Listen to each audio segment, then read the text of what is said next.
Hey Survivor! Welcome to episode 85 of the Vibrant Survivor podcast. Today we're diving into red flags to watch out for and how to navigate them when considering a peace treaty with the narcissist. Narcissists and their enablers love to call for peace where there is no peace. 'Cause, unmet needs and optics. So we're going to talk about that. But first, let's self-regulate with a 4-4-8 breathing exercise. If you'd like, close your eyes, take a deep breath in for 4 counts, hold for 4, and exhale for 8. And you can repeat this a few times. Ready? Inhale, 2, 3, 4. Hold, 2, 3, 4. Exhale, 2, 3, 4, 5, 6, 7, 8. What do you notice in your body? Grab your notebook and pen, and let's dig in. Hey Survivor, welcome to the Vibrant Survivor podcast. Do you want to disconnect from a narcissistic or toxic situation and heal? Are you Googling how to identify a narcissist, narcissistic abuse, and boundaries? Are you feeling stressed and lonely while trying to avoid being sucked back in and lied to again? Hey, I'm Lesley. As a busy wife and mom, I fell for the lies and manipulations of narcissists. I wasted my time, talents, and money on users who kept moving the goalposts. I wanted real relationships and business opportunities and to enjoy life with my family.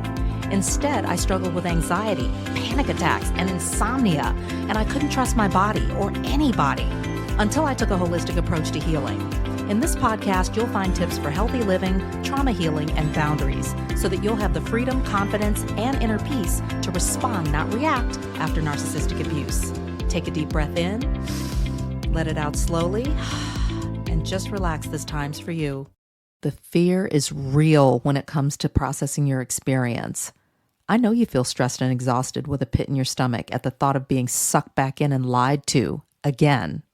You feel like a horrible person for going no or low contact, like maybe I'm the narcissist. The fear, self-blaming, and shaming is something we all go through as survivors. I want you to understand that you're not alone and you're not crazy. Every person who's ever been in a narcissistic relationship has felt what you're feeling right now. If this resonates with you and you're like, I'm done with fear, I'm done playing small, I know who I am, and I am not the narcissist, I want you to say yes. Today's the day. I want you to go right now to closeyourcoachingsession.com and I want you to book your call because we're going to do this together. I'm going to hold your hand and we're going to overcome this fear so that you can begin a long-lasting journey of healing. Let's do this.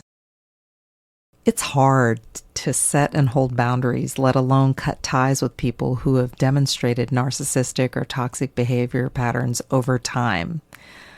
When some friends and I were recently asked to rejoin forces with our former toxic group leaders, a couple of folks entertained the idea. Uh-oh.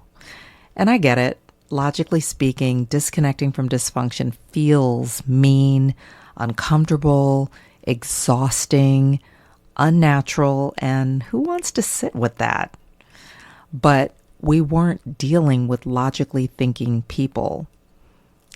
We were the force that made the leaders look good.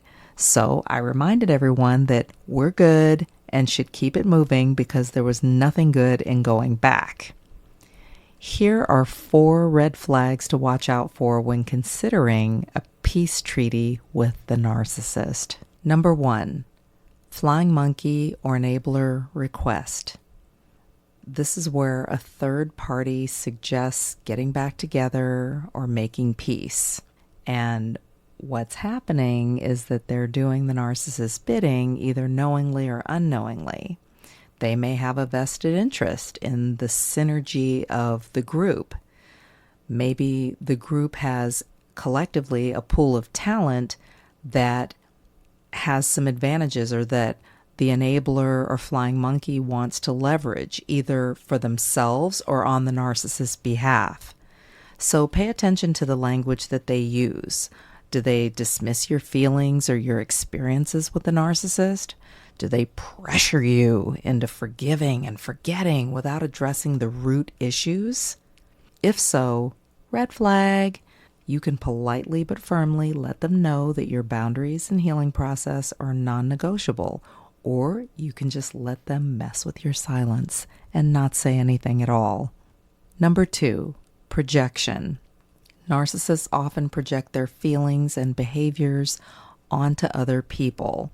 This makes you feel or look bad so that they can feel or look better. And recognizing these projections for what they are is key.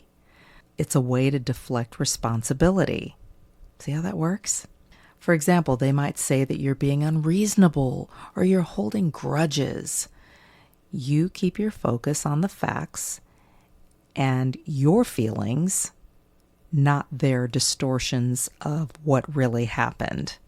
Number 3, blame shifting. Blame shifting is a common tactic where the narcissist tries to make you responsible for the conflict or for their behavior. Not happening. They might say things like, if you hadn't have done this, then I wouldn't have reacted this way. So in this way, they try to hold you responsible for their actions.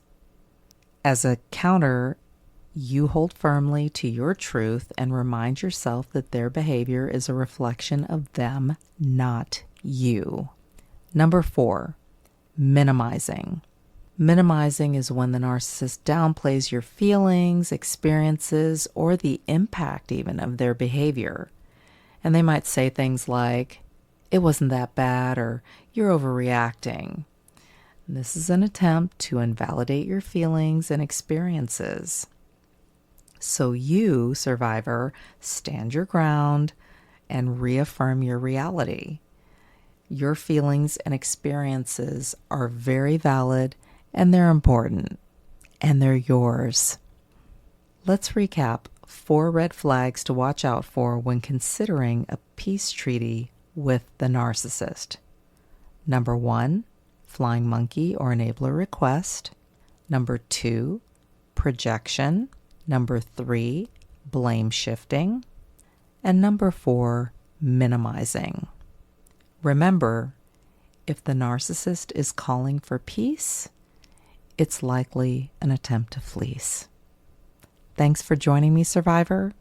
You have the strength and wisdom to navigate these uncomfortable situations. So keep your head on a swivel, take care, and I'll talk to you soon. If this podcast has helped you understand who and what you're dealing with, sharpen your discernment, and move forward on your healing journey, share it with another survivor. Help me help others by leaving a review for the show. And let's connect on social. Take a screenshot, share it in your IG stories, find and tag me at The Vibrant Survivor, and I'll share your post too. I look forward to connecting with you on IG and seeing you back here. You're not alone and you're not crazy. Know who you're dealing with, know who you are. Take care and I'll meet you back here next week. Bye-bye.